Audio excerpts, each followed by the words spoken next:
So hey guys, welcome to another vlog of ours, जहाँ पे हम आपको लेकर चल रहे हैं एमपी के टूर में। तो यहाँ पे आज हम आए हैं एमपी डे 3 में। यहाँ पे हम आपको ले जाएंगे सबसे पहले संदीपनी आश्रम और काल भैरव मंदिर, जिसके बिना उज्जैन का टूर अधूरा है। तो सबसे पहले हम इसके दर्शन करेंगे, उसके बाद जाएंगे महाकाल। सो लेट्स गो।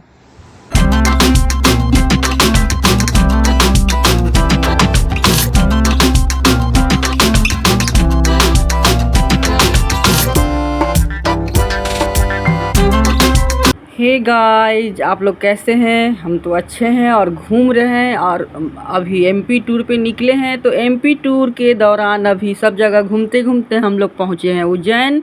और उज्जैन में हम लोग घूमने आए हैं संदीपनी आश्रम, जो कि आप लोग जानते ही होंगे। महाभारत देखे होंगे तो आप लोग को मालूम होगा कि कृष्ण का शिक्षा लेने का जगह था। और चलिए आपको दिखाते हैं संदीपनी आश्रम। तो फ्रेंड्स, यह बसा है पवित्र क्षिप्रा नदी के तट पर और उज्जैन जंक्शन से मात्र 6 किलोमीटर दूर है संदीपनी आश्रम, जो कि उज्जैन के सबसे महत्वपूर्ण और आध्यात्मिक ऐतिहासिक स्थलों में से एक है।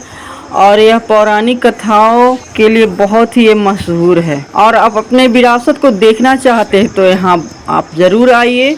और मैं आपको दिखा रही हूँ, यहीं पर महर्षि संदीपनी जैसे ऋषियों ने भगवान कृष्ण को ज्ञान दिया था, जिससे यह ज्ञान और संस्कृति का उद्गम स्थल बन गया।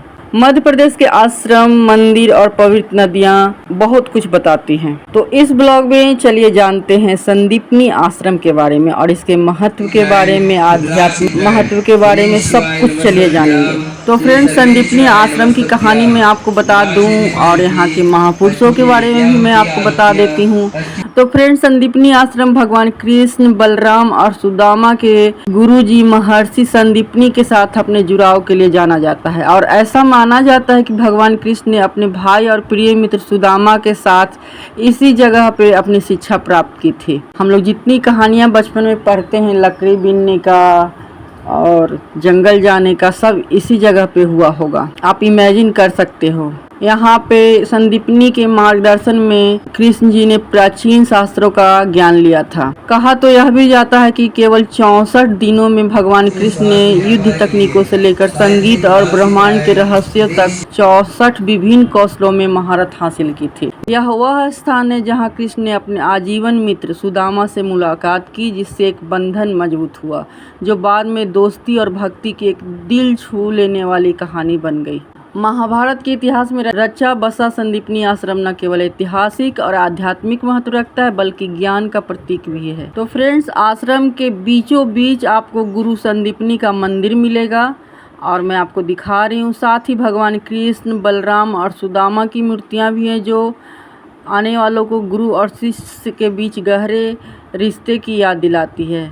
पास में ही अंक पाठ है, जो एक पवित्र एरिया है, जिसके बारे में माना जाता है कि यहाँ पर भगवान कृष्ण ने अपनी लिखी हुई चीज़ों को धोया था और अपनी शिक्षाओं का अभ्यास किया था, जिससे इस जगह का आध्यात्मिक वातावरण और भी बढ़ जाता है। फ्रेंड्स, आपको मैं एक स्पेशल बात बता रही हूँ कि अभी भी यहाँ पर लोग अपने बच्चों को लेकर आते हैं और विद्यारंभ संस्कार करने के लिए इकट्ठा होते हैं। यहाँ पर अनुष्ठान जो सीखने की दीक्षा का प्रतीक है, विशेष रूप से गुरु पूर्णिमा के दिन लोग यहाँ पर जुटते हैं। आश्रम का सबसे महत्वपूर्ण पहलू वह पत्थर है जिस पर 1 से 100 तक के अंक खुदे हुए हैं। माना जाता है कि इस पत्थर पर गुरु संदीपनी ने खुद निशान लगाए थे, जो वहाँ प्रचलित शिक्षण की प्राचीन पत्तियों को दर्शाते हैं। आश्रम से गुजरते हुए आपको सर्वेश्वर महादेव मंदिर भी मिलेगा, जिसमें 6000 साल पुराना शिवलिंग है, जिस पर शेषनाग का प्राकृतिक चित्रण है। मान्यता यह है कि इस शिवलिंग की पूजा गुरु संदीपनी और उनके शिष्यों ने की थी, जिससे इस जगह पर आध्यात्मिकता का एक और रिश्ता जुड़ गया। आश्रम में ही एक जगह गोमती कुंड है। कहानियों के अनुसार भगवान कृष्ण ने अपने गुरु के अनुष्ठानों को सुविधापूर्ण बनाने के लिए भारत के सभी पवित्र नदियों का पानी इस सीढ़ीदार कुंड में इकट्ठा किया था।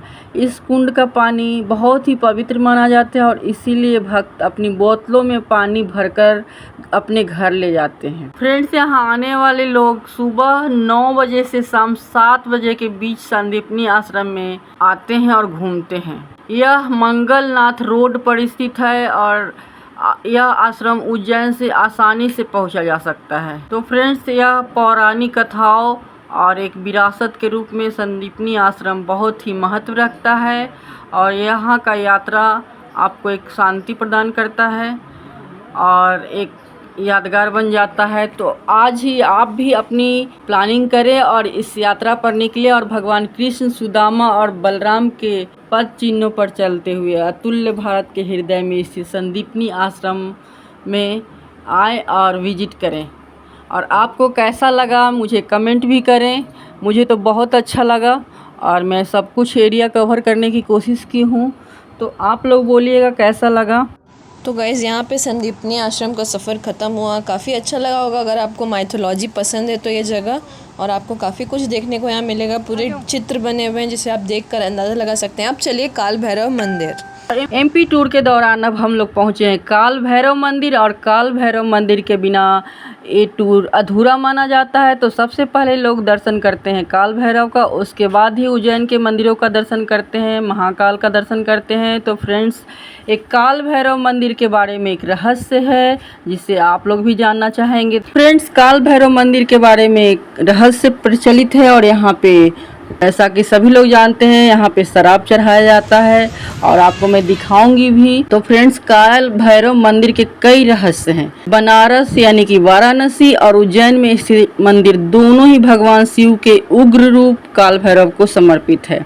उज्जैन में काल भैरव को शहर का संरक्षक देवता माना जाता है जो बुरी शक्तियों से बचाता है। यहाँ भक्त देवता को शराब चढ़ाते हैं जो उन्हें खुश करने का एक तरीका माना जाता है। वाराणसी में काल भैरव को काशी का कोतवाल माना जाता है और ऐसा कहा जाता है कि वे काशी वासियों को दंड देने का अधिकार भी रखते हैं। अब चलिए अपनी बात पे आ जाते हैं। जैसा कि मैंने बोला कि काल भैरव मंदिर का एक रहस्य है जिसमें शराब चढ़ाया जाता है। तो फ्रेंड्स, मैं आपको दिखा रही हूँ कि देखिए यहाँ पे कितने सारे बांधन बांधे हुए हैं और पूरे रास्ते में आपको दिखेगा, तो आप इसको देखिए और यहाँ पे ज़रूर आइए। फ्रेंड्स, उज्जैन के काल भैरव मंदिर में भक्तों द्वारा देवता को शराब चढ़ाने की प्रथा है। यह माना जाता है कि यह काल भैरव को खुश करने का एक तरीका है और इसे वो एक ग्रहण भी करते हैं, यानी कि आप शराब डालोगे तो वो बाहर की ओर बहता नहीं है, वहाँ पे ही सूखा सूखा नज़र आता है, यानी कि शिवलिंग में घुस जाता है ऐसा लगता है। हालांकि यह शराब कहाँ जाती है एक रहस्य बना हुआ है। कुछ लोग कहते हैं कि अदृश्य शक्ति है और काल भैरव की मूर्ति शराब को पी जाती है, जो कि रहस्य है। और फ्रेंड्स, काशी का कोतवाल इसे कहा जाता है। बनारस में काल भैरव को काशी कोतवाल सभी लोग जानते हैं और कहा जाता है कि वे काशी वासियों को दंड देने का अधिकार रखते हैं, इसलिए काशी में उनके दर्शन करना बाबा विश्वनाथ के दर्शन से पहले अनिवार्य माना जाता है। उसी तरह काल भैरव की पूजा से शनि की साढ़े साती और ढैया से मुक्ति मिलती है। अगर आपको शनि तंग कर रहा है तो आप यहाँ जरूर जाएं। यह भी माना जाता है कि शनिवार के दिन काल भैरव की पूजा करने से शनि के प्रकोप से बचा जा सकता है। उज्जैन का काल भैरव मंदिर धार्मिक और तांत्रिक परंपराओं का संगम है। यहाँ भक्त शराब चढ़ाकर अपनी समस्याओं का समाधान चाहते हैं। पौराणिक कथाओं के अनुसार काल भैरव ने ब्रह्म हत्या के पाप से मुक्ति पाने के लिए काशी का विजिट किया था। काल भैरव भगवान शिव का एक उग्र रूप माना जाता है। उन्हें समय और मृत्यु का स्वामी माना जाता है और भैरव का अर्थ आप तो जानते ही होंगे, डर को दूर करने वाला। ऐसा माना जाता है कि काल भैरव ने जगत के संकटों को दूर करने के लिए एक अवतार लिया था। काल भैरव को काशी विश्वनाथ मंदिर में निवास करने वाला माना जाता है। कुछ लोग ये भी कहते हैं कि काशी विश्वनाथ के दर्शन से पहले उज्जैन के काल भैरव को दर्शन करना चाहिए। तो फ्रेंड्स, मेरा वीडियो कैसा लगा? ठंडा लग रहा है और इन रहस्यों को देखना चाहते हैं, आप महसूस करना चाहते हैं तो आप वहाँ ज़रूर जाएं, एक विजिट ज़रूर करें। सो गाइज, होप आपको एमपी टूर का ये पार्ट अच्छा लगा होगा। अब आपसे मिलते हैं वीडियो के नेक्स्ट पार्ट में, जहाँ पे हम जाएंगे महाकाल उज्जैन। तो चलिए हमारे साथ, वीडियो चलेगी लाइक करें, शेयर करें, सब्सक्राइब करें। Till then bye bye.